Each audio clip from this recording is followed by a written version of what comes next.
This episode of the Flush Podcast is brought to you by Federal Premium Ammunition, North Dakota Tourism, Onyx Hunt, the #1 GPS hunting map app, Onyx, know where you stand, and by Chief Upland. Push further and hunt longer with the game-changing vest from Chief Upland, built for your pursuit. My guest today is Daren Bulow, the hunting and fishing comedian. Daren's comedy is about hunters, fishermen, crazy dog people, and the spouses that put up with them. Daren's comedy routine has raised tens of thousands of dollars for nonprofits. We'll learn more about his mission and probably find out if you fall into the category of a crazy dog person.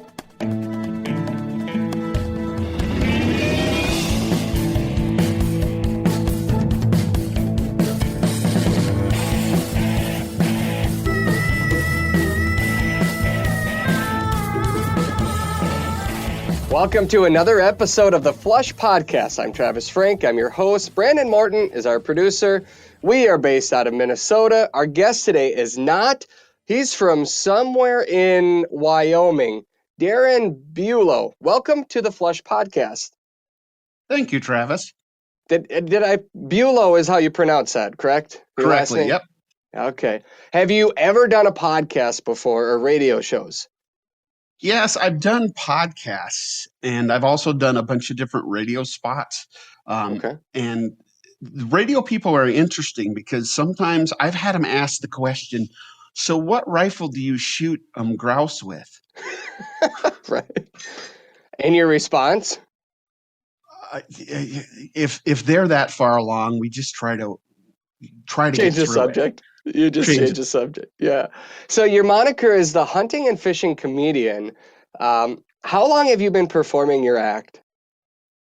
I've been doing comedy. It is 10 years this year. About 10 years ago, how I got into comedy is, I'll just tell you. Every comedian has this idea that they're funny, right? And they look at another comedian and they say, I can do that. Well, on New Year's one year, what I did was I came up with New Year's Eve. I wrote down a list of, because my wife has her own business. I said, I want to create a business. And I wrote down comedian, and it was the top of the list. And when I got done, I showed it to my wife, and she said, scratch that off. So, of course, I'm bullheaded, and now I am a comedian. It took me 10 years of work, but I am a comedian. What does your wife say about it today? So we'll back up 4 years. So for the first 6 years, I spent way too much time hunting and fishing. That's all I was doing, and I would There's only. no such thing, Daren. There's no such thing as. I know. I hear that, but there's no such thing as too much time. But I wasn't where I should be, and so I wasn't treating it like a business. And because you have to treat it like a business, so what I did was, 4 years ago, my wife gave me an ultimatum. She says, you either have to quit talking about being a comedian and go be a comedian. And then I started booking shows. She said, you have 1 year. And then I just started booking shows, and it's kind of been crazy ever since. Wow. So you've been performing for about 4 years now then? Well, I would do maybe 5 or 6 shows a year for the first 6 years, but I'm to the point where, minus COVID, that I got to the point where I was performing pretty much every weekend. Wow. What is that like? I know there's a lot of fear for people getting up in front of others and talking, but it's got to be a whole nother level when you have to try to make them laugh. How do you get over that? So that's the crazy thing. I told you my wife scratched it off. See, Yeah. I have stage fright. I have a horrible fear of public speaking. So my wife's, no, I do. And my wife said to me, you've got to do something better. So she made me join Toastmasters. It's basically an organization of speakers. So I had to learn how to speak and get up in front of people. And it's gotten better over the years, but there's still days that before you walk on stage, I feel like I'm going to throw up. Really? Have you ever thrown up before a gig? No. I learned some deep breathing techniques where I'm trying not to throw up or pass out. And once I walk on stage and get the first line out, everything's okay.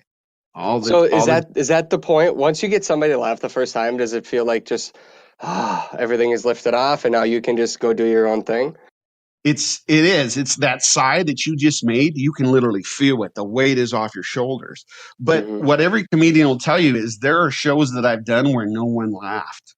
Every one of us is bombed if you're a real comedian, and that can be a long, long time Oh on man. stage. Oh man. Do you just want to just turn around and walk away? Yeah. I just keep going. I always have. I've never walked off stage. I did have the mic pulled away from me once. What? Where? I won't tell you where because I don't Okay. want to embarrass the nonprofit, but we did a show for a nonprofit, Hmm. and there was a band there, and the lady who was running it literally came up and says, "We're paying the band," and grabs the microphone away from me and walks off. Oh my goodness. That's that's the that's one of the craziest things that's happened to me. And you still perform comedy today. Good for you. Way to power through. What comedian would you say you most closely relate to? There's so many of them. I really Part of the reasons I think I got into this was I watched the Blue Collar comedy tour, Hmm. and they spoke to me, and that's how I came up with this idea. I literally had the idea that whenever you read anything about comedy, everybody has their own voice.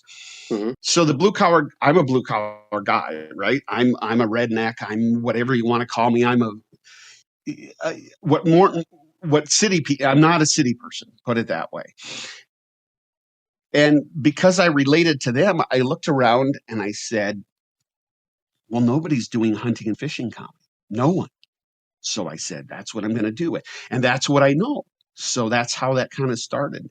And then years later, I listened to something Jeff Foxworthy said, and he says, the thing about comedy is, he says, you got to find your niche. He said, just think of going to Walmart at Christmas and driving around, and you're looking for the open spot, that one spot to park, the opening. Well, because of the fact that I know, like for instance, Pheasants Forever has 600 chapters and Quail Forever has 100. Turkey Federation has, I don't know how many, all these different organizations. And I had helped with banquets for all these different organizations for years. And I said, well, there's a niche. And because Hmm. that's what I know. So do they book you for those banquets, or do you go to non-hunting related functions to perform? So as of right now, I had to, we'll back up just a little bit. So 2 years ago, I had this idea to start working for nonprofits because I was doing shows for money, but I wasn't getting enough of them. Hmm. So I have a partner that we work with. Sometimes we work apart, sometimes we work separate, separate, but sometimes we work together. And I had this idea that we would do shows for nonprofits. And at first, I called the original hunting and all the different hunting and fishing organizations, and they literally they thought I was crazy. And it's because I didn't have enough. I didn't have enough um, credits to my name. So I just kept calling and kept calling. And the first show to get booked to 250 calls, emails, and visits just to get one show. I Wow. mean, I'm determined. So you have to reach out to them versus the other way around. You do. And it's becoming much easier because, Travis, you saw my one sheet. I'm getting more and more credits to my name. And the Hmm. good thing about it is that the people that I work with, they are now my friends because people think comedy, oh, you get paid for an hour. There's much more to it. There's the emails, there's the contracts, there's the marketing, there's the interviews, there's everything that goes with it. And there's hours and hours involved for every show. It's probably 20 to 30 hours just for the show plus practice. Wow. And nobody thinks about that. Hmm. So Yep. No, I understand. I understand. Well, my wife and I, we love Nate Bargatze. He's like the comedian that we have. I mean, you can watch him on Netflix, and when he has a new show, and I don't know, she laughs at basically every word that comes out of that guy's mouth. But he always performs in front of a crowd, so I don't know how his bit would translate on a one-on-one podcast. But so I'll do my best to be a good audience for you. And maybe Brandon can insert a laugh track here on any of your jokes. Or if you don't want, if you want to just save your routine for people, for future episodes. But how do they typically? How does your show typically go? What do you talk about when it comes to hunting and fishing? So about 60% of my show is directly about hunting dogs and upland hunting. Nice. That's what it You're is. in the right space then. This is where you That's want. what I figured. Yep. But all of the stuff is outdoor related, one way or the other, because I do so many different things. I hunt, I fish, and it's all enjoyable to me, and it's real things that have happened in my life. So some people call it more of a one-man show than a comedy show, and I can't tell the difference. I just know that when I watch people poking their spouse because they can directly relate to it. 2 weeks ago, I did a show, and a lady, I made my punchline, and the lady stands up and she's pointing at her husband, and she yells, this is him," during a show. And that's not heckling to me because I'm looking in the crowd, and there's 20 different women doing the same things to their husband because it's relatable, and that's what it's about. Well, you get to pass because you can laugh at them. When you're in a field hunting, that's like the ultimate sin, right? To talk about another hunter's dog or another man's dog, right? You just don't do it. But if you're up on stage, it's your free pass. Well, What are and some of your favorite things about dogs, people, crazy dog people that you can laugh at? And I'm sure we're laughing at each other here too at the same time. so I'll do one of my bits. So I know the exact moment that I was a crazy dog person. I was in college and I was engaged to this nice young lady. And like most people talk about their kids, I talk about my hunting dogs. I show people pictures of my hunting dogs. That's what I do. And I was engaged to this nice young lady, and I got done with one of my stories, and she had probably heard it 3 or 4 times because that's what I do. And she looks at me with a straight face and she says, "You love that dog more than you love me, don't you?" Yeah, and it was that quiet. It was dead quiet. And let's put it this way: the relationship didn't survive, and here's why. Because the following things went through my head. The first thing is I thought, I have the best hunting dog in the entire county. Not so much so for my fiance. No, no. She may only break the top 50% of fiancés, but I had the best hunting dog in the entire county. And then I thought, this is a once in a lifetime dog. Not so much so for my fiance. No, she wasn't a once in a lifetime fiance. I could do better. And she just kept getting redder and redder. And then I thought, my dog is very beautiful and graceful. Not so much so for my fiance. No, she had a crooked nose and was a klutz. And I kept thinking, more and more things kept coming into my mind. I started to think, my dog is highly intelligent. Not so much so for my fiance. No, she got a 13 on her ACTs. I don't know if you know how low that is for the entrance exam, but technically, if my dog could have taken the ACTs and randomly picked A, B, C, or D, my dog would have got a 14. So my dog was smarter than my fiance. But the kicker was, no matter how many times I told her to retrieve that duck out of the water, do you think she would? No way. And my dog would do it every single time. Oh, that's awesome. That's awesome. Yes. So what did you get into first? I assume you got into hunting before you got into comedy, right? I've I'm 54 years old, and in October I will be 55. I've been shooting gopher since I was 5. Where'd you grow up? And I grew up in a little town called Sanansker, Iowa. It's right south of Austin, Minnesota, across the border. Okay. I grew up fish. I think I caught my first bass. My dad tells a story about when I was 18 months old. I get on it was probably a 3.5 pound smallmouth, and I'm fighting this thing at 18 months, and it's trying to pull me in. And Dad's just trying to reach for the collar, hoping I don't go in the water. But I got that fish in.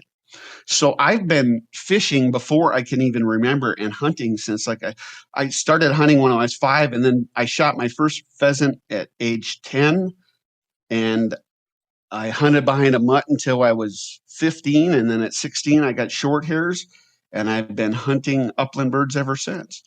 Wow. And where do you call home now? It's Casper, Wyoming. Gotcha. What's the bird conditions, the habitat conditions? What are they like right now out in your neck of the woods? It's really dry right now. And part of the deal with, particularly, my favorite bird is sage grouse, and a Mm-hmm. lot of depends, their hatches for survival, just like pheasants, depend on the fact that there has to be insects, and if it's dry, they have worse years. So, and that goes for pretty much anything. But I hunt sage grouse, I hunt blue grouse in the mountains, I hunt sharptails, and then chuckers and huns. They have planted pheasants here, but I'm not into planted birds. And the other thing about Wyoming is it's, people talk about it being it's kind of a sleeper state. I Mm-hmm. usually shoot more birds before pheasant season opens in the Midwest than most people shoot in an entire pheasant season. And then I have we can only hunt so long here into December, and then the roads just become impassable because of the snow. Mm. So we kind of have to stop. And I typically don't go out of state. And it's just one of those things that my dogs, by the time December rolls around, are already skinny and scrawny. So What kind of dogs do you have now? I have a I have just a German short hair pointer, and I have a poodle that thinks he's a hunting dog. For some reason, I've decided that she had to have a poodle. About 15 years ago, we got a poodle. And the reason we got a poodle is we would go camping when I was out hunting, and then she had no one to stay in the trailer. Well, then after the first time we went hunting, she still was in the trailer by herself, because I have this little 10-pound poodle that follows me or has to ride in my game bag or ride up on my arm when I'm hunting. What does a poodle do with the birds? I mean, I have to imagine there's some sort of instinct that kicks in and they sniff it, smell it. Does the poodle retrieve at all? I had the first poodle that we have. If a bird dropped, here's a 10-pound bird, here's a 10-pound poodle, right, or 11 Mm-hmm. pound poodle, dragging a male sage grouse that weighs 7 pounds across the thing, and he's trying to guard it against my 2 other short hairs. So I had one that really retrieves, and then I had one that was only 5 pounds. He couldn't even pick anything up because he was so tiny. And the one we have now, just he's not much of a retriever. He just likes to run around. So I Gotcha. tell people I have 2 hunting dogs, but I'm kind of lying because it's a poodle and it's What 12 pounds.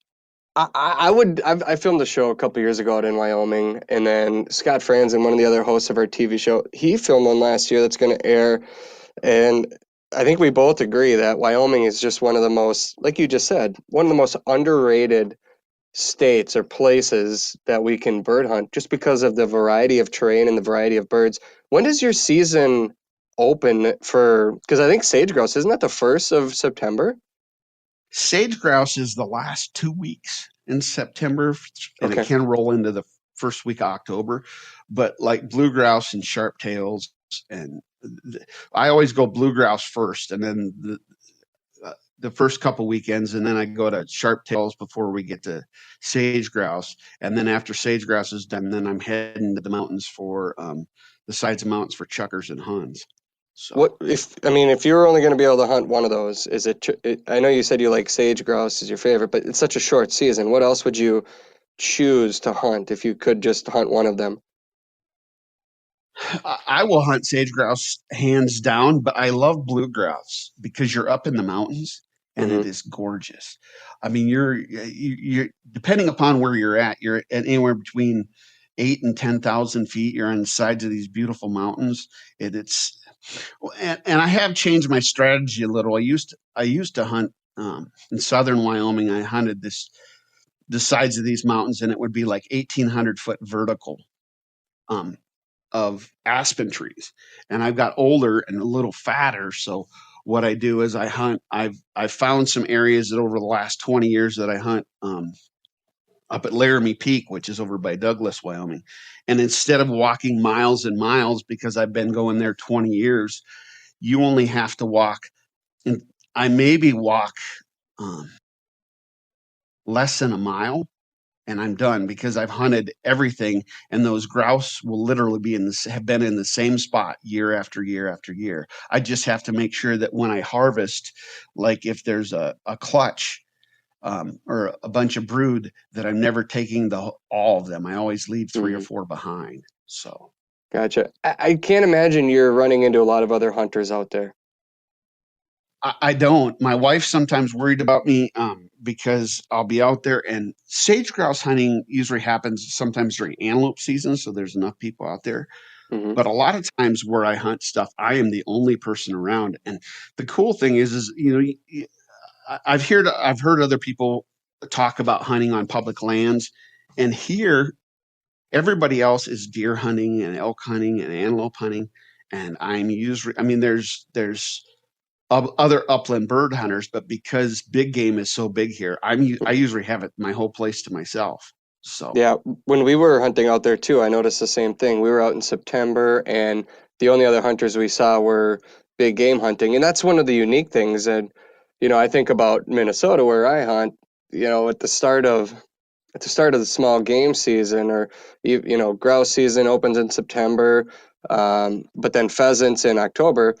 The big game hunting, other than archery, doesn't happen till November, so people don't have something else to chase. And I think that's why the first couple weeks of the pheasant season are so popular before the deer season starts. But out west, you've got elk and antelope seasons that open right at the same time as bird season. So people, if they have the time, a lot of time it seems like they're going after big game, which leaves more open spaces for the people that love birds. When I chased sage grouse, it was just one time, but you're talking massive, massive flats, and depending on where you're at in the hunting season, they can be just about anywhere. I mean, obviously the low areas that might have some moisture are key places for a lot of people to start, but what are you looking for when you go out hunting, and does it change throughout the season? because sage grouse is I always look for short sage grouse, knee or mid chin or below. Okay. A lot of times you'll find them it's only as tall as your ankle. Too many people I see walk what they call big sagebrush, which is too tall for it. They like, because they're visual birds and they like to see. And even though they're a big bird, they'll stand in that stuff that's only ankle tall. And if you get close to them, they suck down at the ground. And then you can be standing right next to them, and there's no way they see them because they blend in perfectly. Yeah. So I'm looking for small stuff, and I'm not afraid to tell you where I hunt.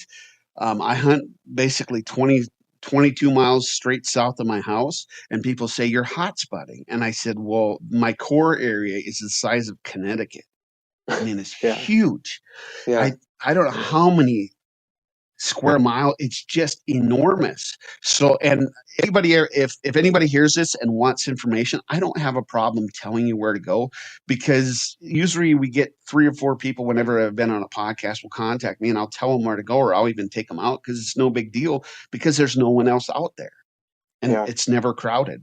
So Well, when I hunted too, I mean, we hunted, we hunted like 3 different areas, and I have had dozens of people reach out to me asking, hey, can you point me in a good direction? And I'll say, honestly, we drove so far down some gravel roads, and I could have dropped a onyx pin on it and, had GPS coordinates, but I didn't do that. It was more so about respecting the places that I was taken by the hunters that I was with. So I I like to respect that, but I tell them, I'm like, you're going to get out there and you're talking, hundreds of thousands of acres of public land. And you're going to have to figure it out when you get there. So even if I did send you GPS coordinates, yeah, maybe there's going to be a covey of birds or a clutch there, but they could be, I don't know, 2 miles away. And by then, you're going to be looking at property that I didn't walk. And the key is just the opportunities, right? The opportunities that you guys have out there are so vast. But once you get on the ground and start walking, you're going to learn as you go anyway. Well, and like I grew up in Iowa, and everything is a quarter section or a half section or something. Mm-hmm. You can walk here in the places that I walk. Sometimes it may be 5 or 6 miles between roads, and they're two tracks. They're not even a real road. 5 or 6 miles, you can just Mm-hmm. walk and walk and walk. There's just nothing there. So when you get out in the middle of nowhere, I always tell people that water's key. Um, and particularly because a lot of times in late September, it's warm. It may be 80 degrees when you're hunting. So Yeah. and they got a key on that water because it's hot. So Yeah. Well, let's get back to kind of what you're doing now. I believe I don't know, but is comedy your full-time job, or do you work a day job too? I work a day job. Before COVID, I was working every single weekend, and I expected as of January of this year, I figured I would be able to quit my job. But COVID put a stop to everything. And if I can get to and I'm working to the point that I'm working to the point that I'm going to be booked every weekend, and hopefully by the end of this year, I should be able to quit my job because I'm making enough money at it. And it's something that I love to do. And I'm not saying it's not hard work because it is, but Mm-hmm. I mean, it's such a passion. But so I work in sales now. Before that, I worked as a chemist for almost 20 years. And I mean, I love the job I'm at now, but I want to do comedy. And I went from originally in Casper, we were doing shows that would seat like 190 to 200 people. And we're starting to book shows that are 4 to 500. So it's Wow. getting bigger and bigger all the time. And so, and one of the things that we found out when I was working with my partner is nobody knows who I am. I mean, nobody knows who you are, but when you approach a nonprofit and they already have a base of people who support them, they help you sell tickets. And where they make their money is not on the ticket sales. They're going to make their money on their silent auction raffles, their silent auctions, and then their raffle stuff. And they're going to make way more money than I ever make. And that's the thing that through all this, I remember it was like, I can't wait. This is going to be so great. I'm going to make all this money. But I get as much joy out of raising money for nonprofits than I do anything because it makes you happy. And because of Mm-hmm. the fact that you make so many friends because these people, you work closely with them. And so one of my points is to eventually, right now I'm working with a couple different wildlife groups, but my goal, because I do hunting and fishing comedy, and most of it is about dogs and upland, I would like to work with Pheasants Forever chapters. And that's the goal: Pheasants Forever, Quail Forever, and then also Rough Grouse Society, because those are my people. Yep. So Um, what obviously COVID has made just a massive impact on your plan. But I think when you reached out to me, you mentioned that you personally had a bout with COVID. How did that go? it's we're getting better every day. I spent 74 days in the hospital total. How I many? spent 74. Wow. I was on a ventilator for 21 days. They didn't think I was going to make it. I spent 43 days in a regular hospital, and then I had to go to rehab hospital and learn how to do everything again because I had to learn how to walk again. I had to learn how to do everything over. So it was pretty rough on me. And we're my one of the things is I'm a little slower booking every weekend because my wife, I'm still not, I'm to the point that I can do shows, but she doesn't want me working basically 7 days a week, because if I work 5 days a week and then you travel on Friday night to get there on Saturday, and then you drive all day on Sunday if you're coming back to do something. Hmm. So I'm getting better all the time, but I mean, I've learned to walk again. I've learned to my memory's back because I had trouble with a lot of my memory and I couldn't remember things. And I've done 3 or 4 shows and they went good, so that's a good thing. But it was kind Wow. of rough. There's something called long haulers with COVID, and I definitely have it. They in the hospital, something happened is when I was would call me the miracle, and I'm like, they would say the miracle. I was talking to the kitchen staff one day, ordering my meal, and they said, "You're the miracle." I said, "What do you mean I'm the miracle?" They said, "That's what they call you here in the hospital." I said, "Why?" They said, "Because nobody survives what you survived." And I got to give my credit to God, and I give my credit to God, um, because I believe without God, I wouldn't have made this. I wouldn't have made it through this. I also had a superb medical staff, and also that same stubbornness. My wife says I was too stubborn to die. So, Wow. and Wow. so now we're back to where I'm not saying I'm normal. I mean, I still have bad days, but I'm able to perform and I'm able to go. I'm now back at my regular job full time, which has been it's getting better every day. How do I say that? So What are some challenges that you still face then, that where you say it is it just endurance, strength? endurance, strength, and stiffness. You're I still get so stiff that I can't use. There's days my hands don't want to work, or my ankles, or my legs, or my knees. It's that they're so stiff, and every morning I wake up and you have to stretch and move around, and that is, and sometimes I have trouble sleeping just because of that. But it is that it's the endurance too. I can't do hard physical labor because I'm getting there. I'm done with my physical therapy, but I still work out 2 to 3 days a week just to increase my endurance. So Wow. Are you feeling like you're going to be able to hunt in the same areas that you've hunted in the past, or is that something you have to build up to this year? so I'm working really hard to do that. There's they when I met with my doctor, my infectious disease doctor, in would be the beginning of February, I said, I have a goal. I said, my goal is 2 things. I want to be able to perform comedy again, and I'm doing that. I said, the other thing is I want to be able to walk 12 miles to 50 miles if I have to. And she looks at me and she says, Daren, you, how about we just do 5 miles this year? We're going to limit you to 5 miles. You're not going to go out and do, she said, because I'm still at risk for heart attack and stroke. Oh, So so my goal is to continue to work out to September 1st, so I can get out and do the hunting and I'm not saying very many days that I have to walk 15 miles, but I would do it if I had to. And so maybe a 5 mile trek is what I'll just check it on my phone, and I'll track it on my um, Onyx. And then if I reach 5 miles, I'm just going to quit. So hmm. Wow. That's um, I'm not sure what to say about that, but you talked about your faith in God.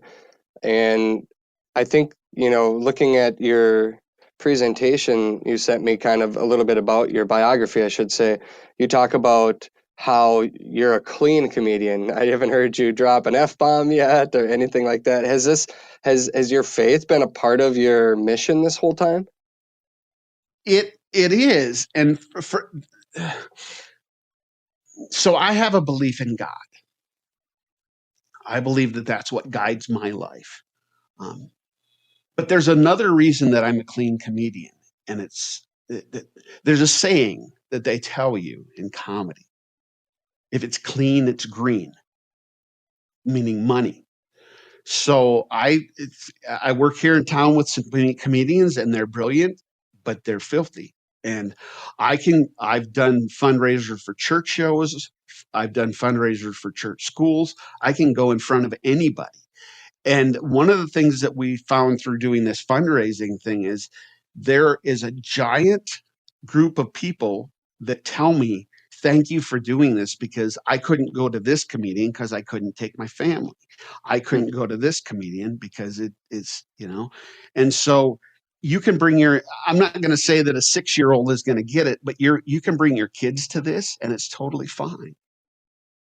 Gotcha. What you talked about making fun of crazy dog people. Is that your favorite part of the routine, talking about the crazy dog people, or is there other parts that you enjoy more? I like them. See, and a lot of it's relatable to people. I do my closing bit is about shopping at my wife at Cabela's. Yeah. And about do how do I tell, hate. do tell. It's a long. Basically, it comes down to is my wife used to make me go shoe shopping. I won't give away the whole bit, and she would drag me shoe shopping. No matter, we could go to any store, and somehow we would end up in a shoe department in another store every time. We'd be there for an hour, and it was just painful, and it just drove me crazy. And so one time, I won't give away the whole story, but here it is. We went to Cabela's and I said, I'm going to teach my wife a lesson. So I turned on my phone and I walked away. Yeah.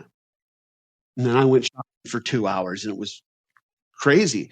And then we came back and my wife said it was the greatest store in the world. And she'd been in the shoe department for 2 hours, never left. It's quite a bit longer and there's quite a bit more things about it. But it's those interactions. And my wife is a crafter, right? So we compare and contrast the 18-year-old Daren, where he had these dreams, and the reality of being married to a woman who's a crafter, which means I am a crafter because I go to craft shows, craft fairs, you name it. We do crafting stuff. And when I was 18, I had all these big dreams about where I was going to hunt and what was I going to do. And then now I'm crafting. Do you have a favorite dog moment that you like to tell people about? There's probably too many to choose from, but any that stand out for you? So I'll tell you one more story. We got one here for you. So it's probably been almost 25 years ago before I met my wife. And I lived in Cheyenne at that time, and I'm, probably 50 miles north of town, and I'm out sharptail hunting. And I'm about a mile back in this field. And I'm out in this field, and my short hair goes on point. And I reach down and I touch him on the rear because I release him so he can flush the bird. And I touch him on the rear. He takes a step forward, and no bird came out. But out of this little bitty clump of grass, I remember thinking, look at that cute little black and white skunk. And from about 6 feet, the tail comes up and there's a south wind. I'm walking into the wind and I'm hit point blank by skunk spray. I don't know if you've ever been sprayed by a skunk point blank, but things happen that you don't want to happen. Your mucous membranes kick into high gear. You eventually start to breathe, and then you breathe and you take one deep breath because you can't breathe. Then you throw up. Then you throw up until you dry heave. And somewhere in the process, I took my double barrel and I pulled one trigger and I killed that skunk dead by dry heaving and dry heaving and dry heaving. And I am so angry. And I take the second barrel and I pull the trigger again, except for it hits him in the rear end. And they say that there is nothing left in a skunk's little sack in the rear end after they spray the first time. That is a lie, because at 6 feet, your pattern is about the size of a softball and it vaporized that sack. So it drifts into my face again. So I dry heave more. Not having a day. I've got a mile back to the truck. So I get some water out and I swirl my eyes and I drink some. I do the same with my dogs and we walk back to the truck. And you're like, can this get any worse? Well, that's when I had a brilliant idea. Since I had been sprayed by skunks 5 other times, I decided that I know that when you get in your truck, it will smell for weeks and it's just horrible. So what I did was I put a blanket over my seat and I stripped down to my tidy whities and I put them in a bag and I put it in the back of the truck. And so I'm driving home in my tidy whities. But before I leave, I look in the rearview mirror. And as I look in the rearview mirror, I couldn't recognize myself because I had snot literally coming out of my eyes. I had pockets that are the size of oranges that were filled with fluid, and you would touch them and it would just flow down your face. My face is beet red. I got snot coming out of my nose. And I look at my eyes and there is no white. It is completely red. I realize I look like I'm on drugs. I'm like, oh, I've got to get home. I just have to get home. I've got to, use peroxide. I've got to use the tomato juice. So I start driving home. And there I am in my tidy whities. And I'm driving home and I'm about 10 miles north of Cheyenne. And I kept wiping my eyes and the fluid was coming out. And as I wiped my eyes, I swerved into the oncoming lane and I pulled back. And there was a deputy sheriff. And he spins around and the lights come on. And I look down and I'm like, I'm in my tidy whities. And I look in the mirror again. And I think, I am on drugs. It looks like I am on drugs. And I pull over and I roll down the window and I'm like, how is this going to go? And then looks up. And as he walks up, all he sees is that face that you cannot recognize with blood red eyes, snot coming out of my face. My face is also reacting at this time, so it is redder than you could see. And the first thing he yells is, are you on drugs? Are you on drugs? I go, and of course, my vocal cords were all crushed because I had all the skunk spray. So I'm like, I got sprayed by a skunk, sprayed by a skunk. And he's like, get your hands out the window, get your hands out the window. And I put my hands out the window. But that same south wind that had blown that skunk spray into me wafted off my hands and blew it into his face. And I hear, and then he starts to throw up, and then he dry heaves, and then he dry heaves. And I'm like, I'm so sorry. I got sprayed by a skunk. And I said, do you want some water? And he goes, yes, I would love some water. And I get some water out because I have a couple bottles of water. And he looks in and he says, it looks like you peed your pants. Because there's a big yellow spot on your underwear. I said, you pointed a gun at me. He says to me, we are both having a very bad day. Here's what I'm going to do. You are never, ever going to tell anybody about this, and I will not write you a ticket for crossing the yellow line. Oh, and I said, gosh. of course, I became a comedian, and I've told this story about 1,000 times. Oh my gosh. Well, on that note, we have a quick message from Chief Upland. For generations, bird hunters have hit the field carrying some form of a vest or game pouch on their backs. Sometimes the vests rip, tear, and fall apart. Other times they're downright uncomfortable. That's why Chief Upland designed a vest that's durable, comfortable, and fits your needs. Their new Upland vest is fully customizable to fit the size and shape of all hunters. Plus, you can decide where you want to attach your shell pouches and accessories. Last fall, I tested a Chief Upland vest for the first time, and I love it. Birds can be front-loaded into the game pouch, and they fit nicely in the back without sagging. You've all probably seen those hunters in the field carrying birds in their pouches that hit the back of their legs when they walk. That doesn't happen with Chief Upland vests. They ride high on your back, and that's a big deal because it doesn't tire you out, even with a pouch that's full of birds. The vest itself is extremely lightweight, weighing only 2.56 pounds. The material is built out of Cordura fabric, which is waterproof, breathable, and designed to withstand the world's toughest environments. How can you trust that? Well, it's the same fabric used in tactical military gear. I can say that my Chief Upland vest is one of the nicest hunting vests that I have ever worn. Push further and hunt longer with a game-changing vest from Chief Upland, built for your pursuit.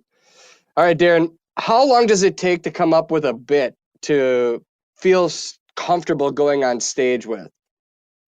So the stories that I tell are real. They are real things that have happened to me. But what it's been is it's how you do the descriptions. The things have happened to me, but it's amazing that you change one descriptor or how you say something. So I have bits that I started using that it took me 7 years of work, and I would pull them out, 2-3 times a year, and I would rewrite them, and I would try them out in front of an audience, and I would change them just a little bit. I'm just changing the wording. The things are real, but Mm-hmm. it's just the descriptions. So sometimes there's been bits that I've written that I use that took me 10, 15 minutes. And there's bits that I've been using that have taken me forever, it seems like. And it's always a learning process in improving.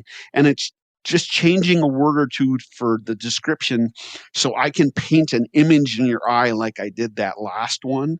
So Mm-hmm. you can see and feel everything that I felt. So it's just everything's a work in progress. What is a Casper Comedians Care? It says that you founded that. Your biography says that. What is that? So 2 years ago, I told you that I had a partner, and what we had this idea where we would, because we weren't getting enough shows, neither me nor my partner were getting enough shows. So we decided to start raising money for nonprofits. So at first we said, we'll do this for free, and we gave it away for free. And then we started charging, and then it got bigger and bigger. And it's a lot easier once you get enough of these under your belt. So we do shows for nonprofits. And the thing about my comedy is there's a lot of people that hunt here, but it doesn't make any difference who you are. Any nonprofit that you can think of, we can do a show for. And because it's clean, you can bring your whole family. And typically our shows raise, we've had shows raise as little as $1,000, and they're very small shows. But typically we raise between 5 and 10,000, and it's more closer to 10,000. We've had shows raise all the way up to about 15,000, and that money goes directly to the if it's a conservation organization. We did stuff for the Casper Mountain Biathlon Club. They do stuff with veterans that basically are amputees. We've done stuff for the American Cancer Society. So we do shows for all those kind of people. And the whole idea was to get enough reps under us that I could, once I got good enough at it and that we got a good enough reputation, so I could move more into the hunting and fishing, to be with what I call my people. Mm-hmm. My comedy translates between anybody, but we do shows and book shows for basically to raise money for nonprofits. And I hired a media coach, and they said, you need to do conferences. And I'm like, but that's not where my heart is. My heart is about raising money for Habitat. So that's why I wanted to do stuff for like Pheasants Forever and do stuff for Rough Grouse Society and for Quail Forever, because those are my people. And it's not that my stuff doesn't relate to that, but eventually we're moving to doing stuff for that. Well, I also I grew up trap shooting, so we're starting to do some stuff where we're going to do stuff. They have the high school Clay Target Association, Mm-hmm. and we're Mm-hmm. starting to do stuff for them because they need money. And it's one of those things where I was doing trap shooting before there was anything like that, and I was with the old people. So Gotcha. we like to do stuff for nonprofits. That doesn't say that we don't. I mean, if people hire us all the time, we get calls just randomly at times where we do stuff for resorts, and we'll go to bars and we'll go to hotels. But my heart is doing stuff for nonprofits and raising money. And like this, particularly, I want to get into doing stuff for wildlife organizations. Well, I mean, it's fun to match your passion with your career, and it's exactly what you're doing right now. Why do you feel like your heart is, I want to quit my full-time job and just do this? Is it just rewarding for you to be up there, up on stage, or is it that you just you love people and helping others that drives you, or is it a combination? It is a combination of both. And before I was doing this, I have so many more friends now. My circle of friends is huge compared to what it used to be, and it's because you work with these different organizations, and these people become your friends.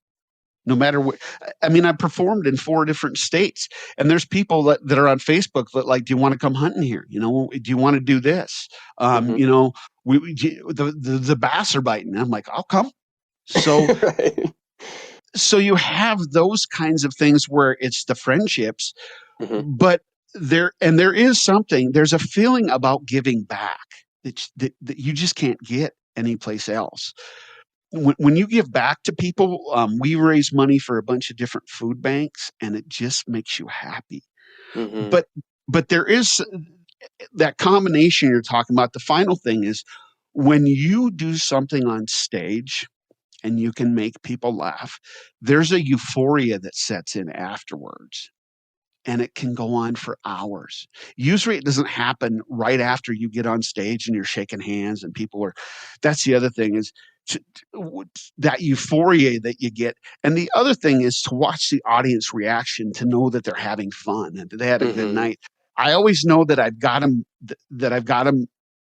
basically um, that they're bought into it, because there's certain parts in my bit or when I'm doing my show that I can watch them scoot forward like they want to listen. And I know that I have them. And that's a great feeling too. Then you set the hook. You do, exactly. So I have a friend that does just stand up at a local restaurant near where I live, and she says it's kind of like a little bit of an adrenaline rush afterwards, or if people enjoy what you're doing, it's a little bit of a high. So it's almost like you want that again. You want to go back and do it again and see what you can do. Are you always in search of that? And then are you always looking for to add to it, or do you ever feel like this is my routine, I want to stick with it?